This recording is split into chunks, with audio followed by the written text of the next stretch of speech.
This is the first time CLG's got top 2 in the regular split. It's so good for confidence, but it's also a lot of pressure for us to do well. Our story so far has been choking at playoffs, so we feel that. 아니야, 첫 번째는 안 터질 거라 생각해. 두 번째부터 이기면 걔네가 멘탈이 터질 것 같아. It's very important that we be able to shut down Rush. Rush is definitely on fire lately, and the meta is definitely favoring him. 코벨터가 일단 플레이오프 경험이 없는 게 크게 작용할 수도 있다고 생각해요. I just hope that we can have a really good showing and that me and the rest of CLG can make everyone really proud. I believe in us. If we can't beat TIP, then we have no chance at Worlds, so we don't deserve it. This time, we embrace the pressure, and we try to thrive in the pressure, and we don't shy away from it. 지고 있을 때 좀 이기는 법을 모르는 것 같아. 이제 CLG 이기면 이제 한 걸음 갈 것 같아. I don't want to have that thought in the back of my head that I could have played a little bit better. You know, I want to have done it. I want to hold that trophy, look out at the rest of North America, look at the crowd and be like, yes, I'm a champion.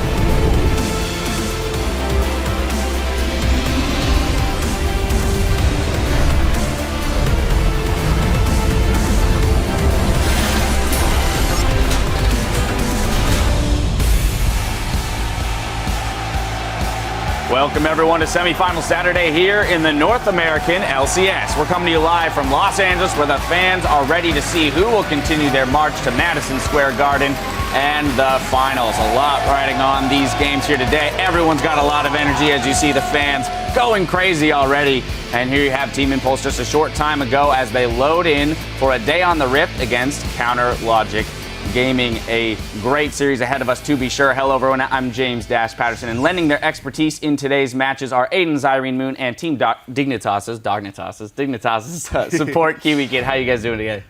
I'm doing pretty good. How are you doing? Well? Yeah, doing really well. Excited? I'm excited to see all you guys and be able to analyze for you, friends. All right, well, since we've got the man, the myth, the legend, Kiwi Kid on the desk today, we're going to take advantage of the opportunity to knowledge steal by fielding some of your questions from Twitter. Send in your questions on playoffs, champion builds, or ask about the life of a pro support by tweeting at LOL Esports and use the hashtag AskKiwi. Now let's get down to business, though, with a quick look at the playoff bracket to see what is up for grabs this weekend. TSM took down 4th seed Gravity 3-1 and secured their semifinal berth, where they'll face off against the current frontrunners #1 Team Liquid. And battling in today's best-of-5 semifinal is Team Impulse, who had smooth sailing through their quarterfinals against Team Dignitas. Now they've got to defeat 2nd seed Counter Logic Gaming to lock up a spot in the finals. All 4 of our teams have locked in a place in the regional qualifier with a minimum of 40 points coming their way. The seeding for the qualifier is still up in the air though, and the 2nd seed from North America is determined by the team with the most points. So even if a team falls short of the finals, they'll still be fighting to bank as many points as possible in that 3rd round matchup next week. Now to zero in on today's semifinal, Counter Logic Gaming versus Team Impulse. Few pro players have been as open about their dream to play in the World Championships as CLG's veteran carry Doublelift. And this year, well, it's no different. While the goal hasn't changed, Doublelift says his team has, and CLG are now ready to break through and compete on the international stage. When you work really hard at something for a really long time, and you put your 110%, like you expect a payoff at some point down the road. And every time that it was time for the payoff for the last 3 years, it just never came. And it was so disappointing. It was soul crushing. Yeah, this is the first time CLG's got top 2 in the regular split. We always have a really great start, and then towards the end we just suck. And we always end up losing our top 2 spot, even though during the regular split we're doing pretty well. We kind of acknowledge that it was a little bit of luck that we got to this position. Gravity dropped out really bad in the last week, but it was also the result of a lot of hard work that we put in during the split. We had this really awful period in the middle of the split, and then ever since then it's just been a climb upwards. So I think, yeah, I really do believe in us because this is the first roster that was able to bounce back from a lot of hate. Everyone was trash talking Smithy for playing really badly at certain moments, and it was just a lot of pressure from the community that we weren't as good as we should be. And I think we handled it super well, and ever since then we've just always been focused on learning. Swallow your pride and throw your ego away and just focus on learning only. That's what we've done, and I believe in us because we can just learn and adapt week by week And as long as everyone's willing to put the work in, then we can do it. In every other iteration of CLG, we would have avoided pressure at all costs. Like, okay, don't feel the pressure, don't be nervous, don't be, anxious for this match. This time, because of our coaches, I think that we embrace the pressure and we try to thrive in the pressure and we don't shy away from it. I think now we're leaning into it and using it to benefit us. I think winning NA just means it was worth it. It was worth it to stick around and put in all this work. So I just want the karma to finally roll around for us. Like, CLG's kind of taken a beating for a really long time. It would just feel right. It would just feel like it would be the right thing for CLG after all this work we put in to finally hold up the trophy. It would also be a lot of validation for Doublelift because his trophy case is still empty, and putting NALCS in there as his first one after all this time would be great for his career. Exactly. Now, Kiwi Kid, you've had the opportunity to play against this lineup. Do you think this year's CLG is one that can make it to the international stage? Yeah, I definitely think they can. You've seen them, yeah, sure, they had like a little bit of slump in the middle of the season, and I was at most for about 2 weeks. And at the end of this, I think, honestly, all that really matters is at the end of the split, where you have everybody playing well, and Xmithy, even though he created a meme, he was hitting those really good ults. It was not only the disengages, but also he was finding those engages as well. And yeah, hey, what better do you want from a player that can both engage and disengage? It shows a lot of growth and prowess. So yeah, I definitely think they can do it. And Zyrene, the team was on an upswing here coming into the playoffs. Yeah, they're definitely on an upward trend. They were 6-0, barring the tiebreaker right after they had that slump. And a lot of what got them out of that slump was they started doing top lane carries, which took pressure off of Doublelift. And you're talking about Xmithy. Xmithy has the lowest kill participation on the team, and Doublelift and Aframu actually have the highest by a large margin. So this team is pretty bottom lane centric. So when you have multiple threats, one in top, one in bottom, you free up that bot lane, you relieve pressure off them. And because of that, it's the first time that they've had a first round bye here. Right, but with that, Doublelift said a lot of pressure comes along with it, Kiwi. Do you think that they can, kind of ward that off, fend off the breaking pressure on their mentality? Yeah, I mean, everybody has their ways to get past it. I heard they have a huge support staff now that always helps. You can talk to players, you can just kind of own up to it. There's a lot of different things you can do. And it seems like they were playing so well at the beginning or at the end of the split. So as long as nothing too bad happened in between then and now, they should be able to take this.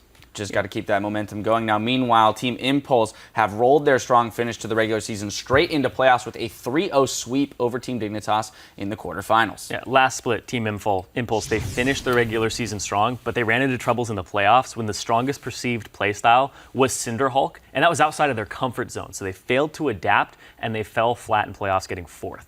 This time, though, everything seems to kind of be going their way, right? There's multiple carry threat junglers that are extremely strong. Top lane priority strategies are becoming more prevalent. In Impulse, they have the best top and jungle synergy in the league, so this just falls right into their field. And that's absolutely great. But on top of all of that, Dignitas versus TIP, they only had to show one strategy, really. It was Elise Shen every game, and they just kept going bottom lane. Yeah, they didn't really have to pull out anything else they had, because, whatever keeps working, just keep doing it. And yeah, it's kind of pathetic that we weren't able to bring out any other strategies from them, but that's just how it is. And it's kind of unfortunate for not only us, but yeah, CLG, because sure, so they know that TIP plays Shen strong, but now what? Yeah. And I think CLG is a team that actually is going to own up to the challenge. I don't think they're going to ban Shen right away. I feel like they're going to see how it goes and then maybe adjust to that. Yeah, but the problem is they still have their original playstyle to fall back on, so it's very confusing when you enter pick and ban. What TIP are you going to see today? Because it was a different TIP in playoffs, very slightly though. It's a somewhat specific point, but we did have Crumbs on the desk, and he kept mentioning to us that he wanted to see an Olaf come out against that Shen. Didn't happen with you guys, but Zion Spartan is definitely a player who would be willing to pull that champion out. So is the threat of that alone enough to kind of deal with the Shen? You think they still ban? You think they ban it regardless? I think you ban Olaf, right? Ban Olaf. Yeah, if you're going to play Shen. I think you ban Olaf. I make sure that doesn't get through. Maybe we'll see a Shen ban too, but I definitely think you ban Olaf right now. It's one of Zion's pocket picks. He's very good at it, and everybody kind of took inspiration from him. Yeah, I don't know. I feel like both of these teams are kind of, I don't want to say cocky because that sounds kind of too negative, but maybe kind of ambitious. I think they actually want to play the match, but I think they want to see who can play each other the best. Like, they don't care about counter matchups. They just want to see how things go. I think they might just ban things that they considered OP. I can see a lot of jungler bans happening, especially for Rush and maybe even Xmithy, because yeah, he's had those ults, but his Gragas has been looking really nice. Yeah. All right, now a lot of fans, though, have been wondering how their rookie mid laner Gate would perform in the high-pressure games with his limited time with the team. And so far, I'd have to say the jury is still out. Yeah, he wasn't an instantaneous carry for his team, but I mean, Gate held his own against Shifter, right? But he's up against Pobel today, kind of a different beast. You know, Gate had some plays where he was cleaning up, but honestly, all Gate has to do in the way this team works is survive and end up showing up to fights, because it doesn't revolve around him. Their strategies are not Gate-centric. Right, now, Kiwi, again, you had the opportunity to play against them most recently. Was Gate, a perceived point of weakness that you guys felt you could attack? Initially, we did, because we felt like he wasn't the strongest laner, but he actually farms really well, and actually, us focusing him was exactly what TIP wanted, because he's used to getting focused because people kind of seek him out.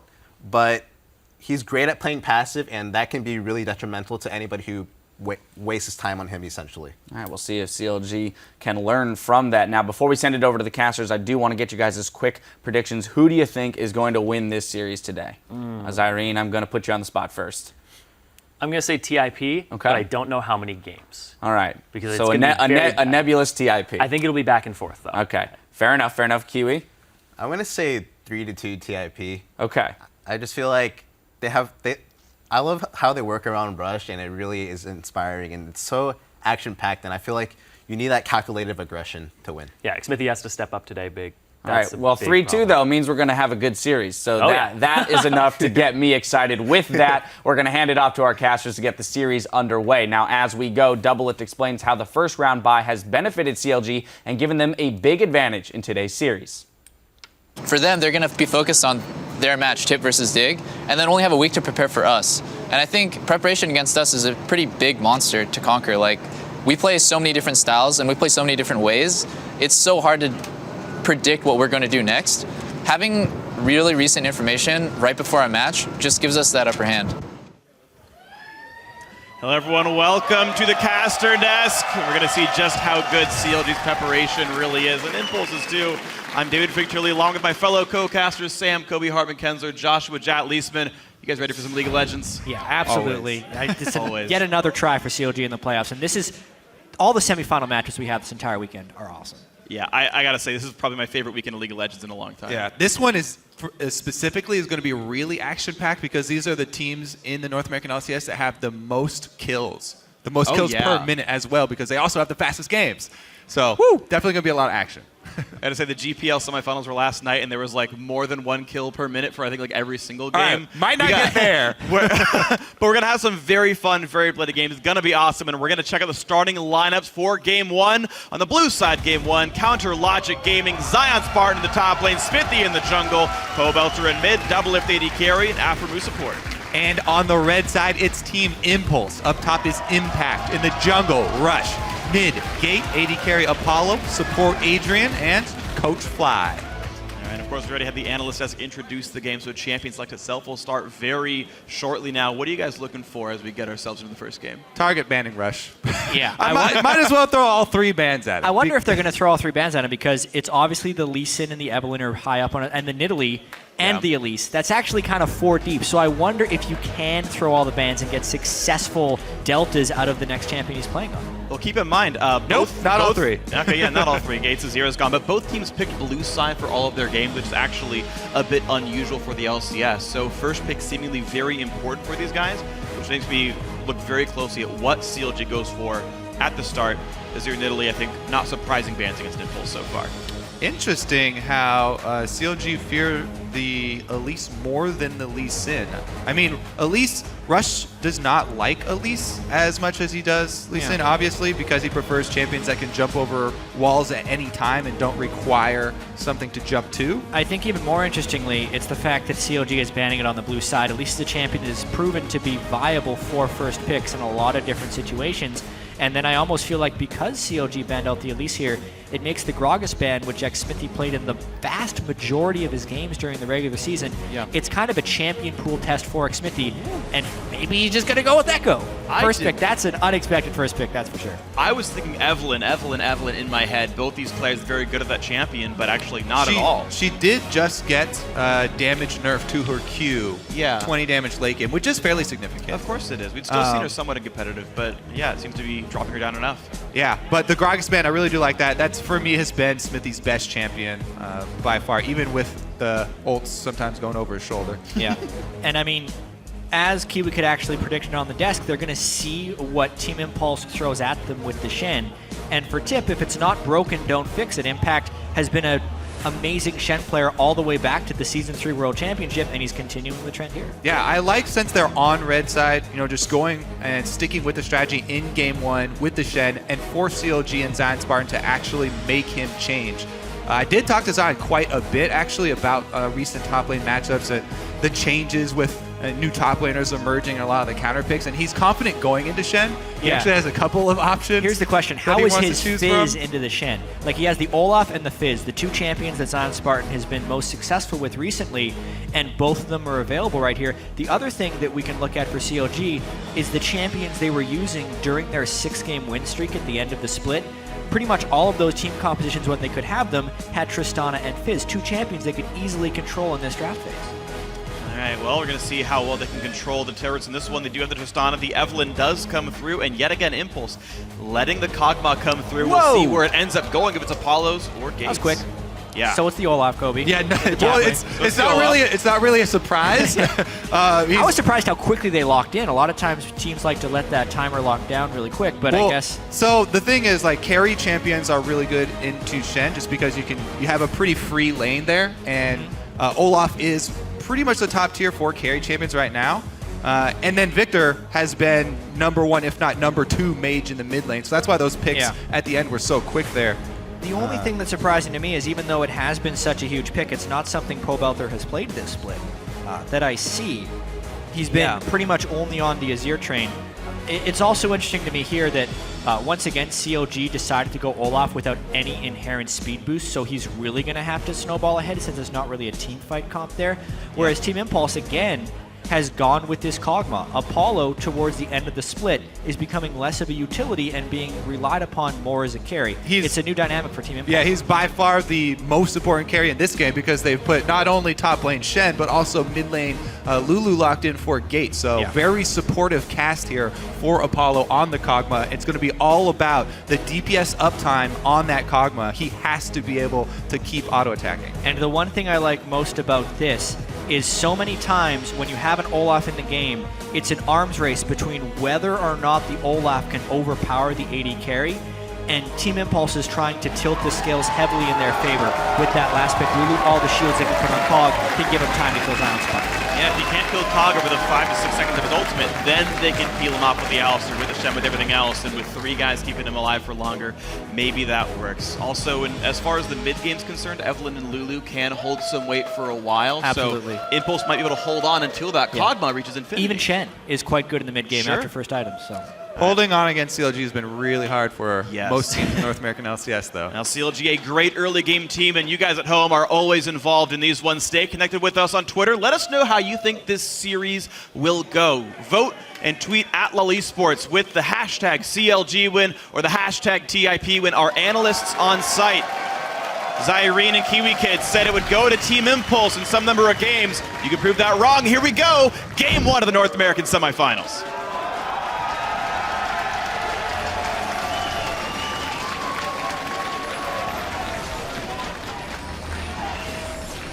To touch on the early game a little bit more for CLG, as you can hear the crowd chanting.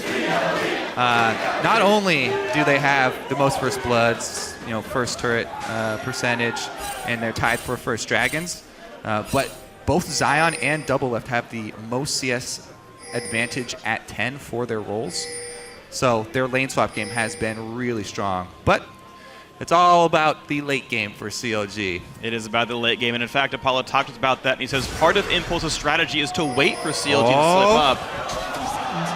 For CLG, we actually kind of rely on them to make more mistakes because they're really known to throw.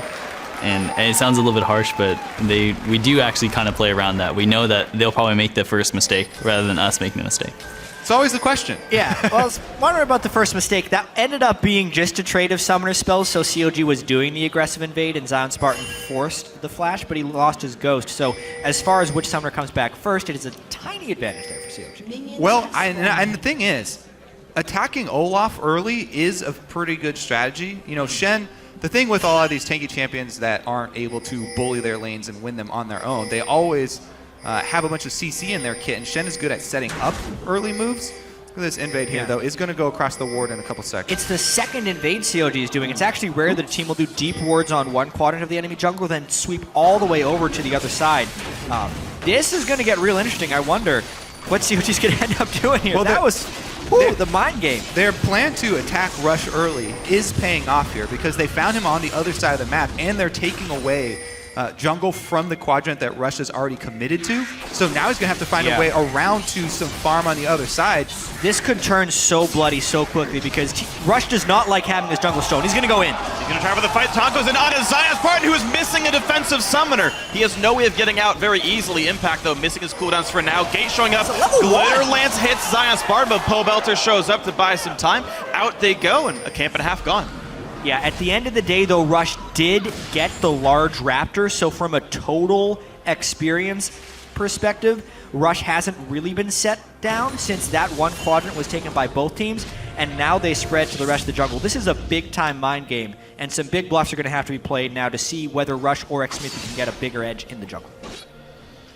And actually an interestingly lucky start for Impact there. I don't believe the bot lane was disturbed at all, and yet it's actually freezing towards the Shen.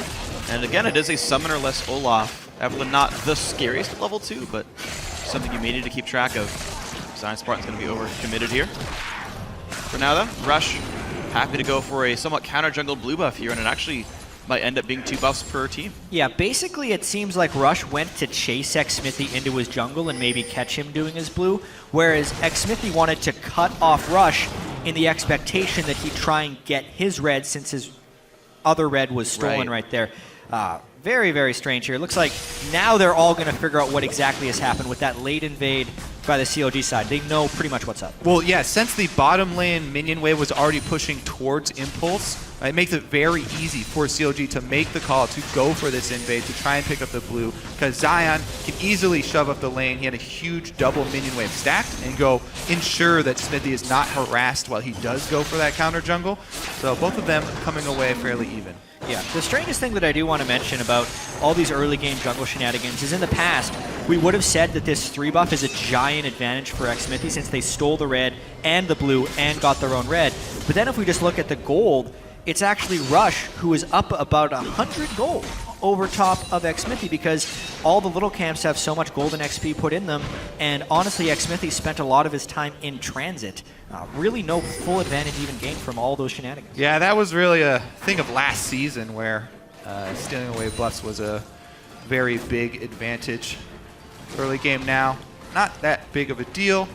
Rush has amazing early game stats for junglers, while CLG do, as a team, hold pretty much the best spot in the North American LCS. Rush as an individual, as a jungler, does have the biggest advantage. Yeah, and as far as where the teams get their advantages as well, it's something we're going to have to track throughout this whole series. Neither of these teams really gain their advantages from the mid lane. It's usually about the side lanes. Specifically TIP, they've been getting advantages from jungle and top. We talk about that all the time, but it's actually Zion Spartan who holds, as you mentioned earlier, the largest CS differential of 10 for any top laner. So it really is almost a battle of similar strengths, even though they go about it in slightly different ways. Meanwhile, we're seeing one of the big strengths of Team Impulse here. It's been Apollo throughout much of the playoffs here, and so far this bottom lane has been slightly in CLG's favor. Devilif holds a small minion advantage, although Impulse right now with the health bar lead, they might be able to force an awkward recall away. And Rush is still kind of juggling this side of the map. There's really no way for Smithy to get to this side, but he is going to be the bot side. And now Impact's got to be pretty careful. Taunts away. He will, I believe, be safe. Yep, just walks around the stun there. Adrian goes in for the combo and some good harass onto Double Lift. Yeah, but the health bar keeps getting lower and lower for Counter Logic Gaming. Double Lift on 1,200 gold right now. Does not want him back for another 2 minion waves if he can help it, but it might be forced early. Some good trades keep coming out. Yeah, he is actually rightfully respectful of sticking around, because if he does, Impact is going to be hitting level 6 shortly. And pretty much the classic thing to do when you're running an Evelynn Shen team composition is to do the 4-man dive almost right as Shen hits level 6, because it's one of the hardest things to prepare against. One of the only ways is to have your jungle camp that lane, or just to make sure you're sitting at full health at almost all times. Smart of Double Lift back there. Yeah, Kog'Maw's actually one of the best harassing AD carries. Even pre-6, just the attack range you get. Oh, the stun lands on a Rush. Big trade coming in from Smithy, trying to cut him off. Shenalty does come through, but Rush losing a lot of health, doesn't want to have to flash out, and he won't just yet. And now Impact comes in, the rest of the crew flashed over the wall by Lulu to get away.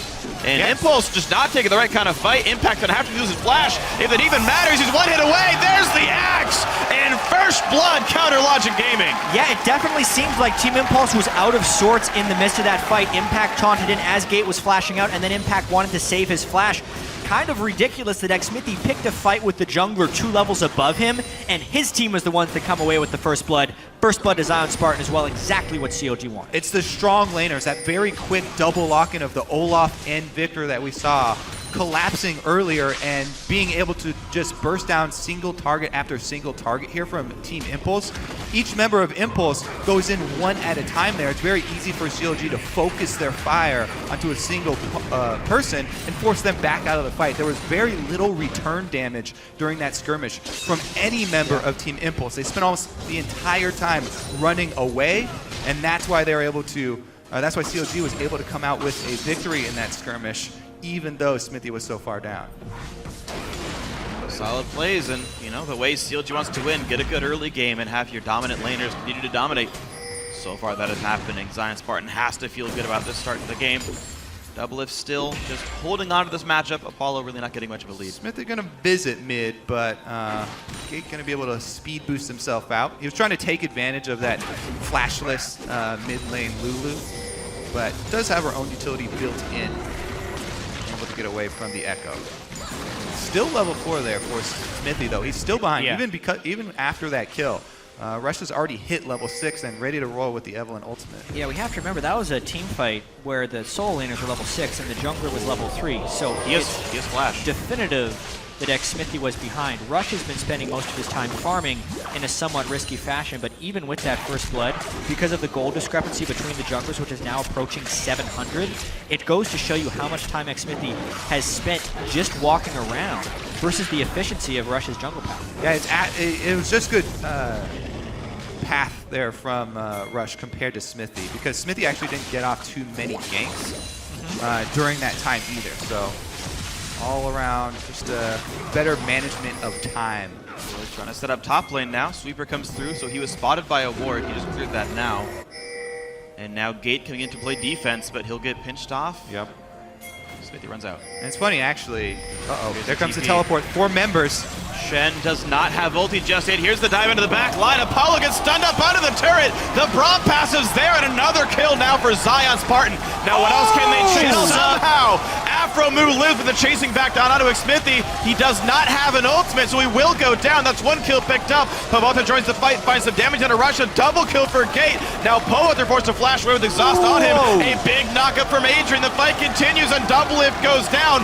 Rush kiting away from Zion Spartan, survives the encounter. 4 big kills for Impulse. Exactly the type of fight the Team Impulse wanted, and even though the initial timing of the dive was good by CLG because the Shen ultimate was not up, by the time the fight stretched and CLG had committed themselves into a turret dive, it allowed Team Impulse to collapse back to them. The biggest thing about that is the fact that Gate did make it to this fight. He had been slow in rotations in past games. Yeah, it was huge because even though CLG were able to clear out that ward, it tipped off Impulse. They all collapsed here. Adrian, Afro actually able to just jump out there. I thought he got headbutted out. Yeah, smart turret tanking right there, and Paul Belter thought he had the flank, but honestly, never underestimate the power of Impact Shen coming in at the end of that fight. The rest of CLG then also overcommits when they should have been in retreat mode. They could have split this fight 2 for 1, but because Doublelift actually expended his flash to try and get a kill, which he had no business getting with all the shields that Gate could throw out, it ends up costing CLG even more. Yeah, and even though the gold was fairly close, almost even there before that fight, the experience advantage on Impulse side definitely coming to front there. It's interesting as well with the fact that you've got basically 3 supports in this team. Shields are really, really strong when no one has any damage yet, and you just saw how hard it was for Impulse to lose another member. So well fought by them. The lanes get swapped around 11.5 into this one, and now Rush joining his dual lane on the bottom side. Spotted by a ward, this gank won't mean much. Yeah, how afraid does Rush have to be? Yeah, very. Oh, this is risky. He already used W. It's dangerous to go back in without the slow cleanse there. But with Apollo and Adrian, he's able to take down the pink ward, the great nemesis of Evelyn.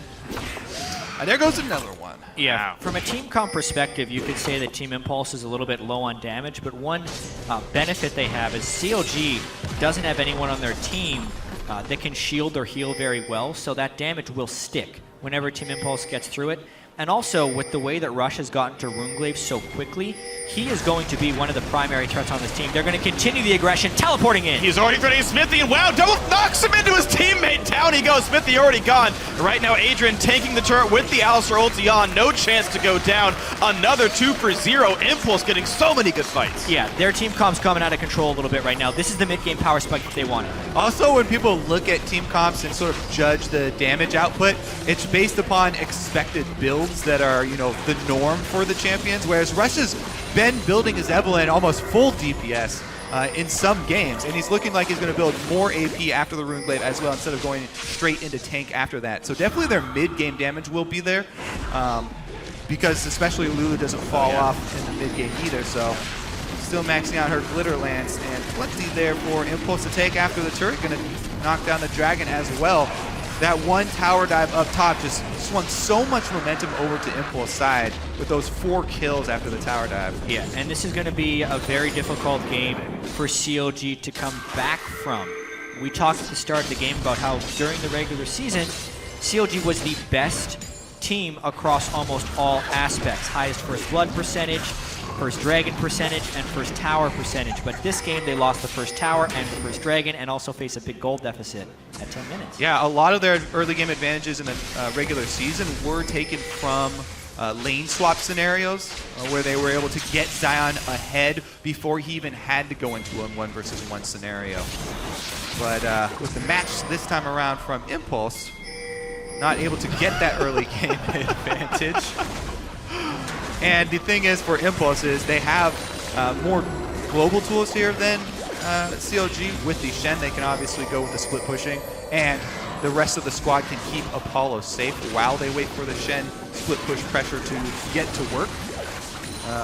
Looks like Zion Spartan completing his flat cleaver, though. Will provide some extra threat. Here comes the siege of mid lane. And that provides a little bit of time, but and this turret's they going have down. to respect this Team Impulse turret diving, and Alistar can always ult. Why has he waited so long? He didn't want to have to burn that, but he did. That was really good, chunking out Adrian and burning his ultimate right there for CLG.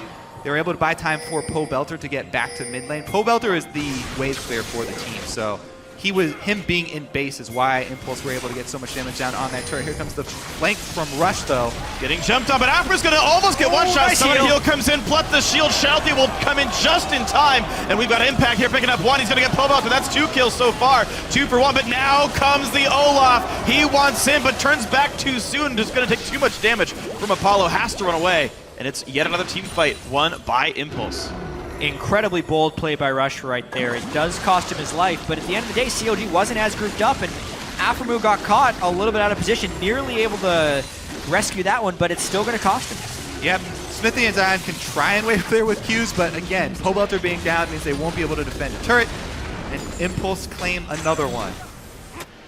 All right, getting far, far ahead. We keep track of the junglers, at least I will. 1,500 gold lead for the jungler here. Rush incredibly far ahead. He's not even far from getting his Rylays, which makes it even more ridiculous trying to get away from him. Yeah, and one somewhat tragic thing is the fact that Xmithy is still waiting on his jungle upgrade. But to track this one once again, Rush saw the flank. CLG collapsed on him very well and bursted pretty much all their damage to break through the shielding. The fact is, though, Impact still made it into the fight. Because of the flank position, Pobelter was exposed, and then when Zion comes in, he's not synced with the rest of the damage, so it allows all focus to go down on him. And we're already 50 minutes in, he couldn't even go down and zero out Apollo. Yeah, it's once again, Impulse just a few seconds quicker on the collapse there. Zion not there at the very beginning of the fight. They're missing the front line here for CLG, the threat that's supposed to make Impulse move backwards instead of trying to dive the back line here. And Impulse able to expand on their early game lead. Take down the second of the outer turrets. One more to go for them. Definitely feels like a very crisp game by Impulse. The fact that everyone just seems to be there on time, whether it's a penalty or just the team collapsing, or the fact that everyone's just always nearby to Adrian. Impulse have so many people in every single fight, and someone's always contributing. I'm really liking the Lulu pick for Gate from Team Impulse this time around, because not only does it give him the built-in speed boost to be able to join the fights quicker and try and keep up with the rest of the team on all the action that breaks out, but also being able to choose who to give your defenses to. Early game, it's going to be Rush, who likes to build a lot of damage on the Evelynn, and then late game, they'll just shift over their priority to Apollo and protect the Kog'Maw. So they do have insurances for basically the entirety. Yeah, I really like this. The team doesn't need any more than 3 major threats, and heck, even 2 is maybe okay here. Support mid seems to be just fine right here. So looks like it's going to be lane dominant, but will not find any harass just yet. And as Dragon number 2 spawns in a minute and a half, Impulse are exactly 3,000 gold up. And that edge might be too much for CLG to fight for it, but it's enough for Smithy to take down the Scuttler. Now that will despawn before Dragon comes back up, but they're still trying to make moves. Bottom lane outer is going to be going down, and so Doublelift, highest minion kills in the game, and knocks the turrets out. Attack getting stunned. Good stun. And there's the chasing in, taunts away, but then a second stun lands thanks to the Braum passive, taking a whole bunch of damage. They're focusing him down, and it's gonna be enough damage. Doublelift gets the kill. CLG finally answer back. Impact was just tremendously overconfident right there, thinking that he was an unkillable wall right there, but he really had no backup, which allowed CLG to push heavily. The other thing that prepped that play is long ago, CLG got deep wards within the jungle, so they knew no help was coming for Impact, allowing them to go so aggressive, and that was honestly Team Impulse not having pressure anywhere else, and a nice rotation by CLG. Really solid by these guys. 45 seconds on Dragon, but Impulse push him away. Yeah, not only the wards, but they also attack the Shen rather than someone else trying to go for the pick, so that there will be no global to come in. And good interruption right there. Zion going to work on top lane, though. This is really critical because Team Impulse has the Shen ult up right now. They may continue to chase for this fight, knowing that they want to force Zion's teleport down as well. They realize there's no real escape. He's a bit low, will not land the stun himself, but Victor will, so. Great zone control there from Pobelter, able to dissuade Impulse from diving any deeper. Impact was itching to come back in. It's still going to buy him Dragon, though, I think. Even though Zion Spartan's going to recall and try to have items in time for the next fight, with so many forced to go back and heal, I don't think CLG can arrive in time to stop the objective being taken. Not even close.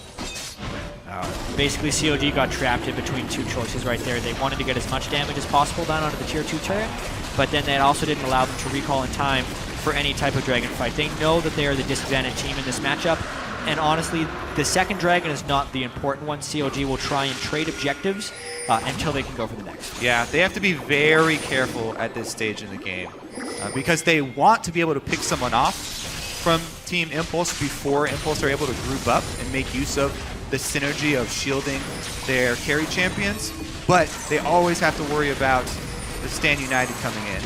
Here comes an outer turret kill, though, able to get some extra gold back for themselves. Yeah, I mean, we're back to a 600 gold game. Counterlogic Gaming just made up 2.4 thousand in the last 2 minutes here. Really, honestly, pretty solid by them picking up a kill and 2 turrets to get this one closer. As Jack mentioned a second ago, Dragon 2 really not that important as far as team fight power goes. I do also want to mention, it's so hard to kill turrets against Braum Victor. It's practically impossible, and you have to actually out-rotate them typically, it feels like, to knock those things down. The shield comes up, you can't do damage to it. Victor wave clears in about a second flat. And from games I've seen with those champions, it's quite hard to siege against them. And something that hasn't been a strength of CLG during the regular season has been their ability to come back in games. It seems like it was either snowball or bust. And in this particular game, they fell behind fairly substantially. It was about a 2,000 or 3,000 gold lead by Team Impulse. But since then, because CLG has drafted such a good wave clear composition, it does seem like they're playing smarter after the poor early game choices that they made. Pobelter staying more safe, getting the kills down. They've actually been able to get significant deep warding into the jungle of Team Impulse, which is really hard to do when you're against a Shen team that is ahead of you. But because they've been able to do that, they're doing a better job of actually tracking where Rush goes, and it's the reason they've been able to get these turrets and keep the gold lead close, as well as farm relatively safely.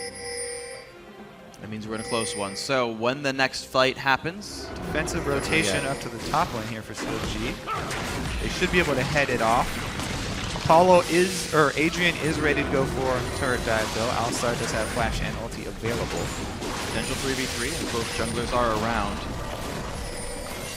Giant Spartan's about to get to that turret down bottom too. CLG trying to buy him some time. Here comes two, but they look for Pobelter. Big burst comes in. Gate's gonna get a lot of ulti. He's trying to keep himself alive, running away from Pobelter. But the focus turns on a Rush. He goes down. A big knockout comes through. Pobelter is low, but not taking enough damage. Someone heal helps keep him alive. And now it's actually Zion Spartan pulling even more aggro. Does go down to a Glitter Lance, but still more kills coming through for Counter Logic Gaming. And the chase continues with a stun on an impact. Explosive charge goes off, and that's a 3-for-1 for CLG. Whoa. And they're not even done yet. Can they get more? The Q lands onto Adrian. They're gonna get the stun with one more hit. They get him. They get a fourth kill. CLG back in the lead. That's going to be Baron as well. They're all going back over towards the... Well, never mind. Rush is back up. Maybe it's a bit dangerous. That fight stretched so long that it would be really risky because the respawns are already coming in for Team Impulse. Overall, though, that fight just started so well, and it was on Pobelter making an aggressive flank play right there in spite of being against Shen and Evelynn. Because he dumped so much damage, he forced the Shen ultimate onto a non-rush target and really started off the fight. And look at this, he flashes the Shen taunt as soon as Impact comes in too. So he draws so much attention down here, and CLG collapsed with the extra DPS uptime right there. Impact with no taunt. On Shen, after you miss taunt, your team fight is horrendous. And he just walks around trying to auto-attack people. Even though Zion went down there, he was able to put enough threat onto Apollo to draw back both of the frontline members and allow the rest of CLG to take down the remaining Impulse members. That right there really from Afromu, able to land the Q for the slow, netting them another kill here, was huge. Yeah, and beautiful skill shots by Afromu down the stretch right there. Nice comeback thus far by CLG. This would be such a monumental moment if they can actually come back and beat Team Impulse here, since their last 6 playoff games have been defeats. To come back in Game 1 against such a formidable opponent in Team Impulse could do wonders for the momentum and mindset. Yeah, I mean, people always talk about CLG choking later in the game, but that was a clutch play right there from Pobelter to basically negate Impact in that entire team fight. You know, the guys who are doing a lot of the heavy lifting are honestly Doublelift and Smithy, both of whom kills resistance 7 out of the team's 8 kills. Doublelift knocking a lot of turrets down. Smithy, for as much flack as he's getting, having a great game so far. Yeah, they were able to get that very quick collapse. Again, that was 4 members of CLG with about a second of DPS time on only 2 members of Impulse to get a huge health advantage just as the fight starts. Rush actually had to burn his flash because he got spotted out by Victor and Olaf down in the river while CLG was prepping Baron. So it is on Team Impulse to try and make a bit of a recovery here. It is interesting to bring up Xmithy in this context because his team fight participation has been very high, even though he has been falling heavily behind in gold and in levels. But honestly, a lot of people do pick the jungle Echo for the team fight prowess in the late game and the ability to chain CC for the high damage dealers on CLG. So as long as he can do that, and Pobelter and Doublelift are positioning properly, it can still work for CLG. Yeah, definite improvements for Smithy. During the regular season, he had the second lowest kill participation for junglers. But stepping it up pretty big this game on the Echo. Even with Tank Echo slight nerfs. Well, Adrian, the only guy at 100% in this game. Afromu also at 7 of 8, by the way. So both supports very solid. Zion Spartan on the side. They look for the stun. Won't quite find it from Echo. Adrian just outside the ring.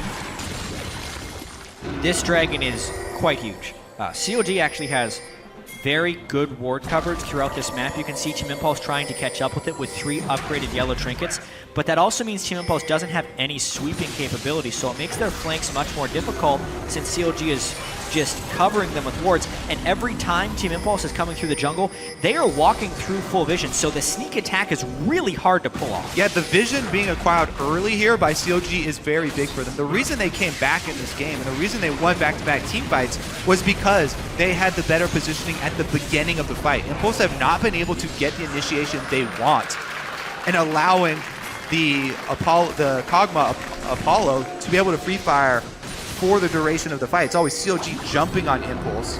Yeah, and forcing the issue here. There's actually a big problem for Impulse though with this Evelynn now becoming a bit squishy because she went for the Rileys, went for a bit of a greedier build. She's not a huge threat. And almost no resistances. That's why Belter was able to chunk him out so easily. Right, and Gate of course not a big damage threat. The big problem is that Apollo's behind.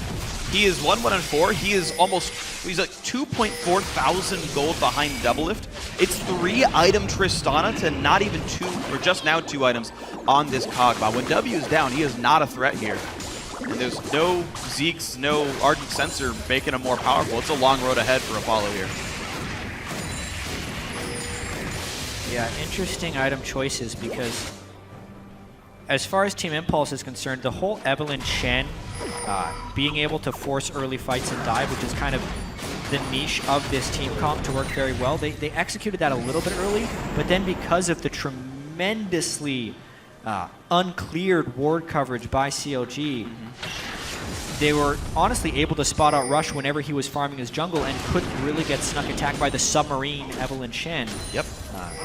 And it's a continuation of the vision control game, on top of now Team Impulse having some issues trying to itemize optimal. Yeah, you touch on this vision game. Look at this. There's 3 upgraded yellow trinkets and still a yellow trinket on Apollo on the AD carry here. Hasn't swapped it out. They don't even have the scrying orb when they get into this scenario where CLG have vision control around Baron. Some exchanges here. Adrian already pretty low. Bit of damage CC waste on Aftermoo. Adrian pulls in the Doublelift ulti, and you see the battle between Impact and Zion Spartan. Seems to be Zion Spartan favored right now. 500 gold lead for him in the matchup, and that might mean a little bit. But that bot lane is pushed up. Aftermoo again taking some poke, but honestly Apollo is not a big threat to this Braum. Afro does not have to care. You talked about the damage sticking earlier, Jack. There's no heals, but it just does not seem to matter. There's no damage to be dealt. Mid lane pushed in first by Impulse. Yeah, that's CLG keep threatening Baron. That's the other thing about putting so much of your team into that range DPS from Kog'Maw. Braum can block a huge amount of it by enough time for the burst damage on CLG to take someone down. Here we go. There's the only sweeper on the team. Impulse finally got a ward back onto Baron. They'd actually had no vision during that prior dance around the mid lane, and Impulse were correctly slow. Now let's look again, a ward there. Zion Spartan was able to steal away the blue buff here. Impulse could not spare the time to get that for themselves. Zion really creating a lot of advantages for himself as bot lane is slow burning a lead for CLG.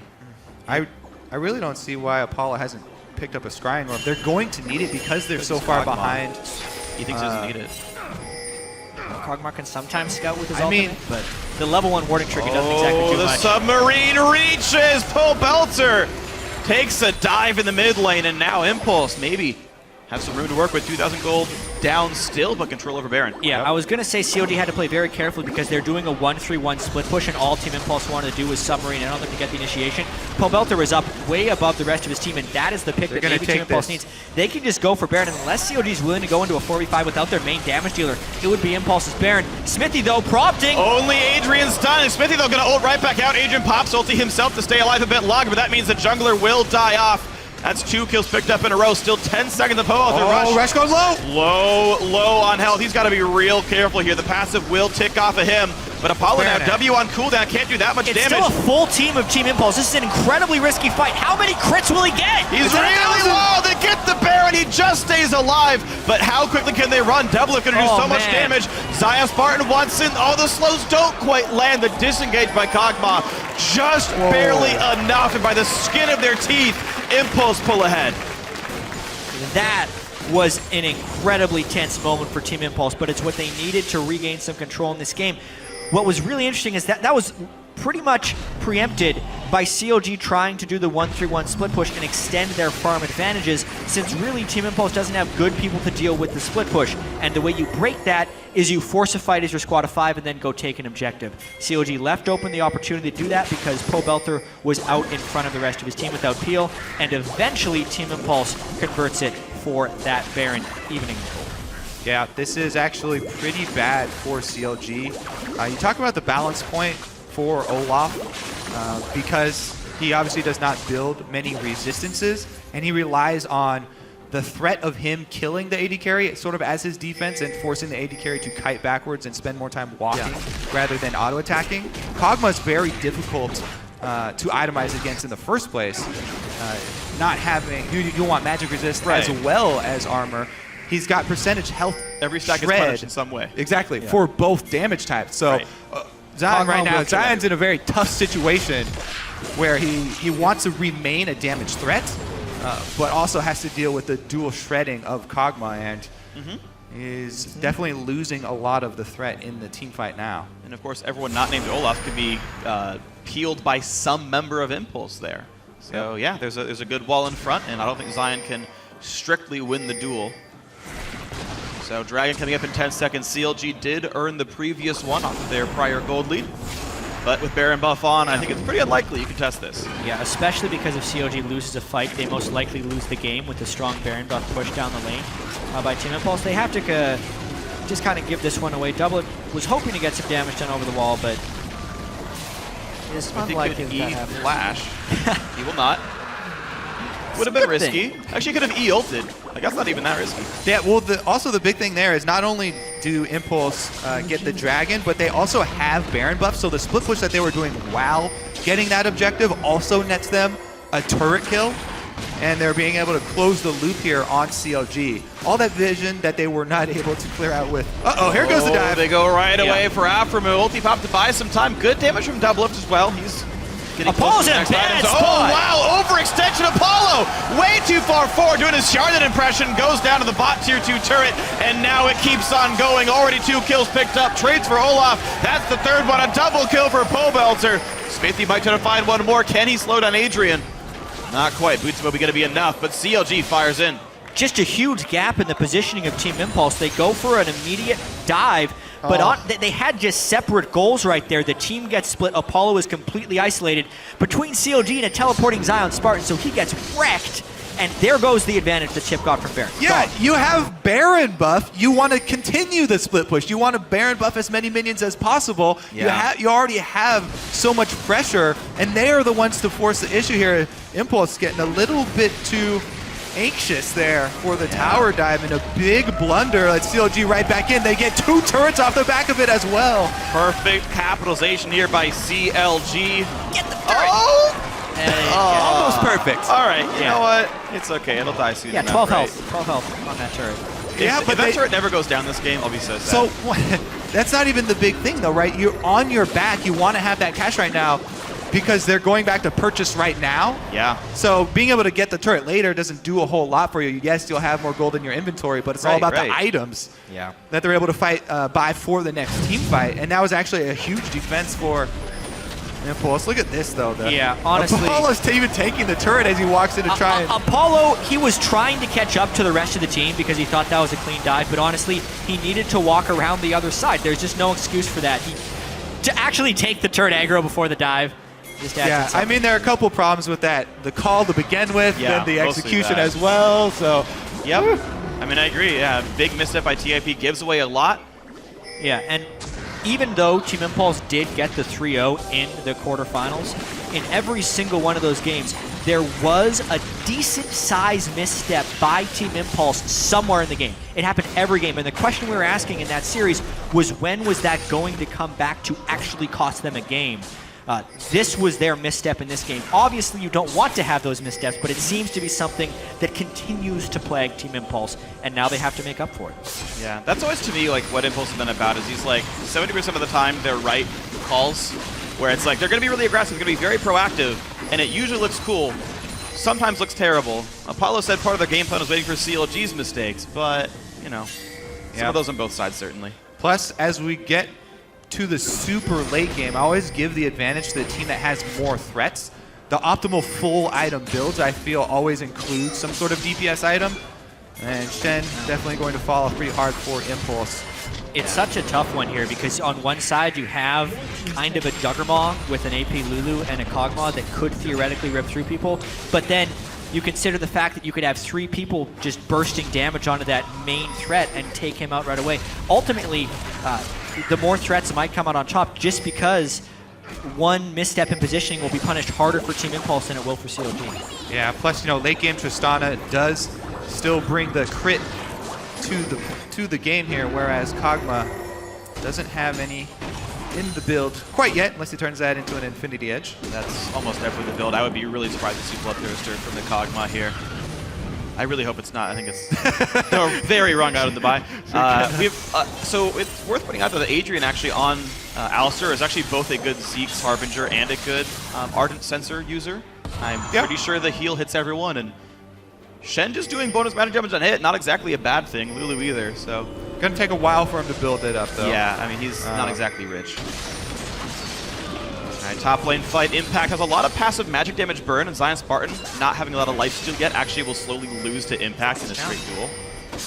315 AD, not even close to enough to break through a late game tank armor stacking Shen. Even with Black Cleaver, yeah, it's just very hard to deal with Sunfire Thornmail. Ooh!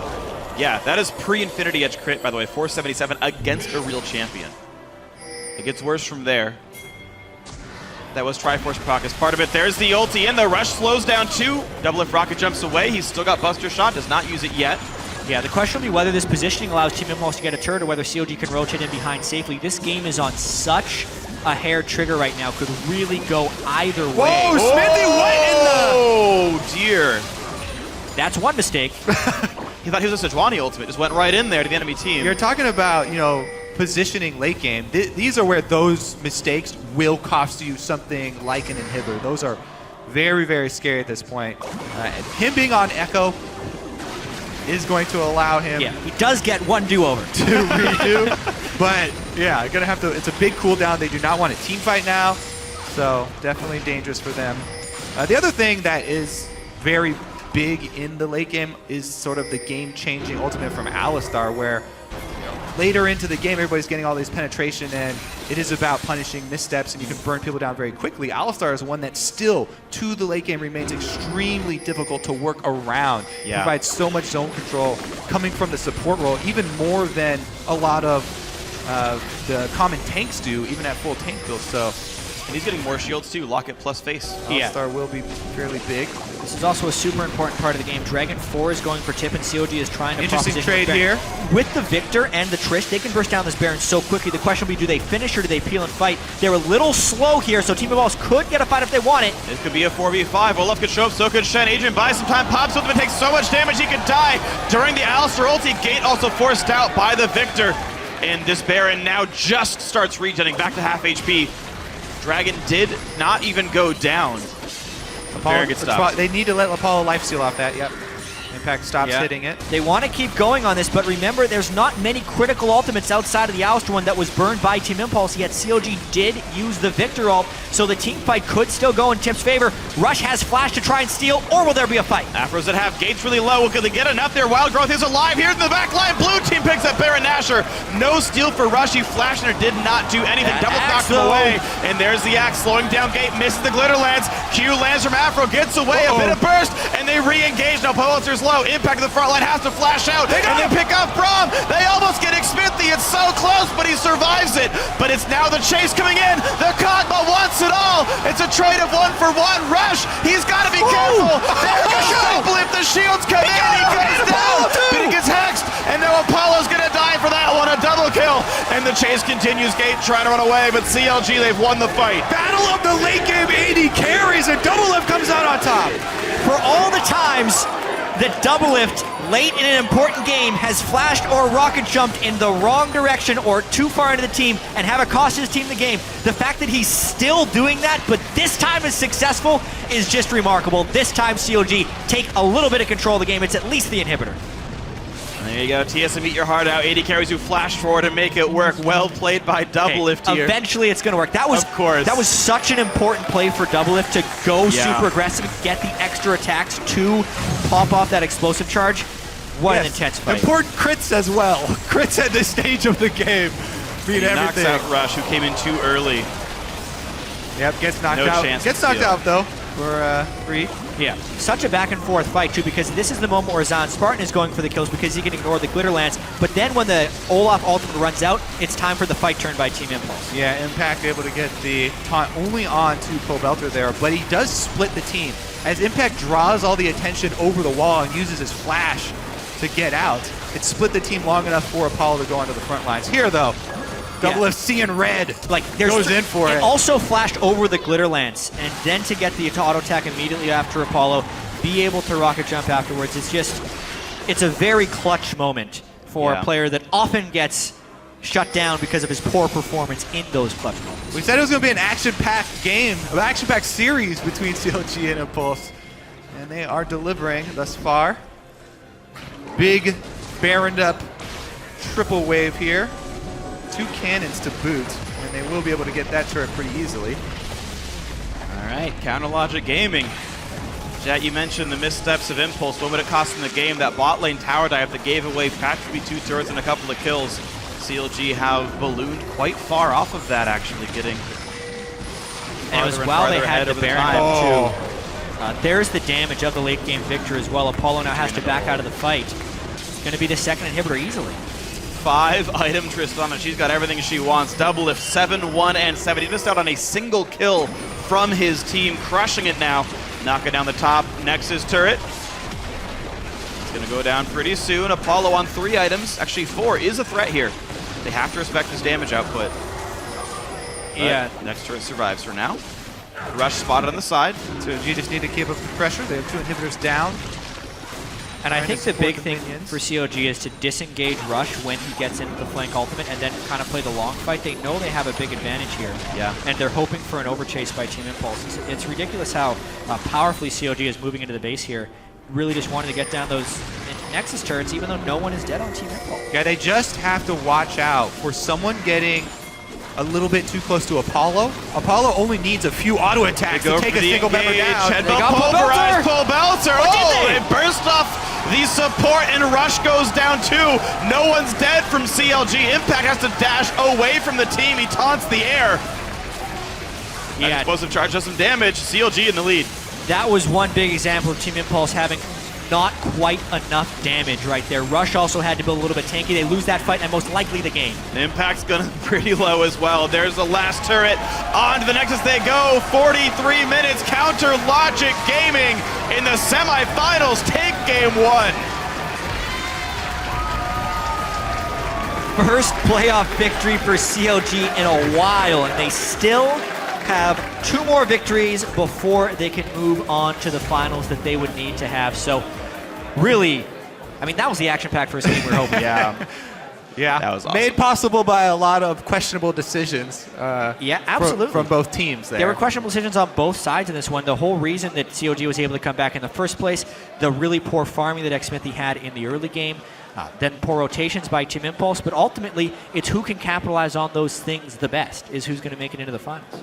Yeah, and honestly, I mean, really solid. CLG capitalized definitely quite well. I do have to commend Impulse's early to mid-game, though. They went for so many dives, and so many of them were very, very solid. There was the mid-game submarine on the Victor in the mid lane that got them the Baron in the first place, and that super tense Baron call itself, really awesome as well. Like, there's obviously a lot of bright spots for Impulse, but sometimes they burned a little bit too bright, and it blew up in their faces. Yeah, I wonder. I was trying to make the metaphor work. I think it got there. I could see the cogs spinning. Happened. Yeah, the game happened. It was fine. Yeah, it was super fun. It's interesting here. So we're going to swap sides for the next game, right? Yep. The Shen was effective for Team Impulse, but not ultimately victorious. And it's going to be, I think it's going to be a long series. The closeness of that game makes it unlikely of a 3-0. Yeah, that's true. And we'll see if the Olaf gets contested as well. Zion Spartan definitely good on the split pushing. Yeah. Doing well for himself. We have more to talk about in the future games, but for now we have the analysts to talk about that one as CLG took over game 1. Thank you, Freak. As they said, that was a very close game. Might be indicative of the 3-2 that you predicted, Kiwi Kid. Now, jumping into it was mentioned on the desk, so I'm just going to hit it first. The Shen pick for Impact, although not victorious, did work to some degree, and they have shown a lot of success on it in the past. Yeah, his Shen alts were were really effective throughout the early game. I feel like the mid game it collapsed, and then people were going in too early, or he wasn't ultiing the right person, or people were in really strange positions. So I thought they were playing it effectively. I just felt like they weren't able to utilize it later on in the game, and they didn't get as much of an advantage off of it as they had intended. Yeah, Kiwi, even with the Olaf pickup, which was the proposed counter pick to Shen, TIP still seemed to be using that champion very well. Yeah, I mean, of course, Shen is probably never going to be Olaf one-on-one, and we've seen that numerous times with a lot of previous matchups of other LCS teams. But there is a way you kind of play against Shen against Olaf, and that's to create disruption on other sides of the map. It's kind of the way like Maokai plays almost every matchup. You just kind of want to farm up. Break even is very good, and Shen has 2 teleports, so that's one more than the other, and you just want to fight. We saw that manifest pretty early on into the game. We are not showing this replay, but there was an early tower dive by CLG that was countered by TIP. Soon to follow, TIP went for their own tower dive on the opposite side of the map. That was kind of what created for them that massive early game lead. And there's some really strange things that happened after that, because Apollo got starved of CS, even though there were 2 global plays made around him right before that. He then got in a solo lane against Zion, and a fight happened on the opposite side where Impact got killed pushing bottom. And that means Apollo has to abandon that wave, abandon his CS timing, and Doublelift got way ahead of him. And then he's just playing catch up from behind. And you were talking about how Kog'Maw is just so important in this composition. Yeah, I mean, they pretty much have a mono-threat comp. I think maybe we would have seen a more damage build on Eve from Rush if he had snowballed even more, but he started to go tank after Rylai's. And so since Apollo is pretty much the only damage build, as Lulu is mostly there just for shields and ults, the moment he fell behind, CLG had so many openings, and they looked a lot better in teamfights just because they had more damage. Right, yeah, this game, although went back and forth so many different times. I do want to pull up our only replay rather. 21 minutes of the game. This is CLG playing from behind, picking up a 4-for-1 in the top Rivers. Irene, I'm going to let you take this one. Well, you're talking about how Eve might have had a more damaging build. Here, you're going to see, if he had had a damaging build, he probably would have been eliminated immediately. That's kind of the catch-22 here against a Victor, is you want the damage in this composition, but you're against a Victor who's just going to absolutely destroy you, like right here. Rush and Gate just get so much damage onto them. But I love this flash here from Pobelter. As soon as the, boom, taunt comes through, he gets to the other side, now he's out of threat range. He almost dies. See, one more auto there before the shield would have done it. But the big part of this fight was Zion Spartan kept Apollo out the entire time. And then Apollo doesn't have effective uptime. He wastes his W duration, and now he's basically a 500 range Kog'Maw having to run around. In this play right here, just beautiful. Kiwi kid. Man, I love Afro. he flashed W and queued for that flash play. W, skill shot play. Oh my God, Afro, are you serious? Like, that's the only thing Afro would do. I can't even say I would do that play. I feel graced by watching that play. It was just so, it was just so good. And, you know, like a team fight, if you start with the Lulu on yourself, you're probably going to lose that fight. Yeah. If you're a backline or you're in the front line, and yeah, it was just a really bad start for TIP. And, you know, Zion, like you said, played it really well. He was like kind of kiting Kog'Maw back and forth and not just diving, and it was just really well played by CLG.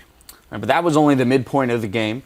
It was beyond that we then saw TIP secure a Baron, you know, off of CLG getting picked, and then not necessarily contesting it in a correct manner. Crazy fight there. Kind of fight. Yeah, it was like a standoff. They all got away, and I was like, how are you allowed to do that? That was absolutely insane. I couldn't believe that they got out with all 5 members.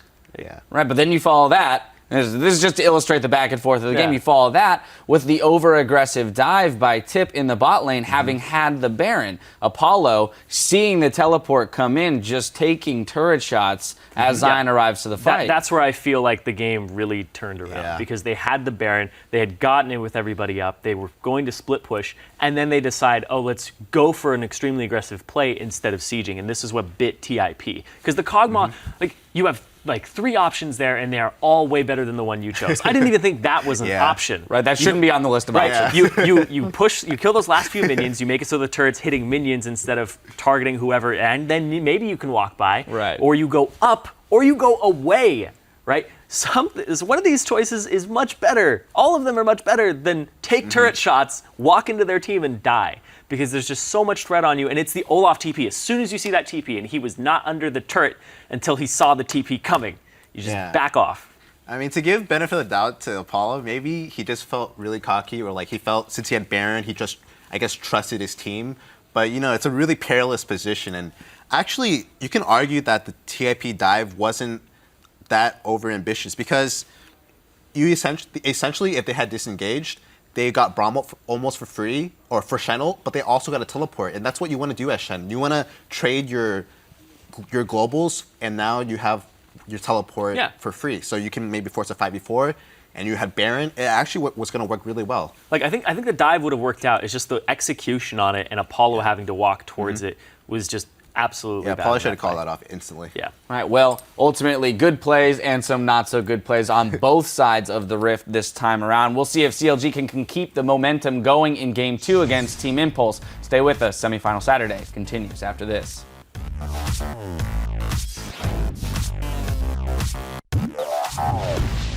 So quiet, guys.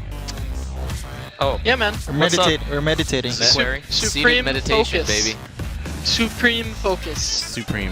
Big knockup from Adrian. The fight continues and Double Lift goes down. Rush kiting away from Zion. Spartan survives the encounter. Okay, going on Tristan. Oh, Echo. Brom. I'm thinking. No, gimme. Okay. Nice. I'm cutting back. I might go right. I'm gonna exhaust Kong. I exhaust the Kong. Right. I got Lulu.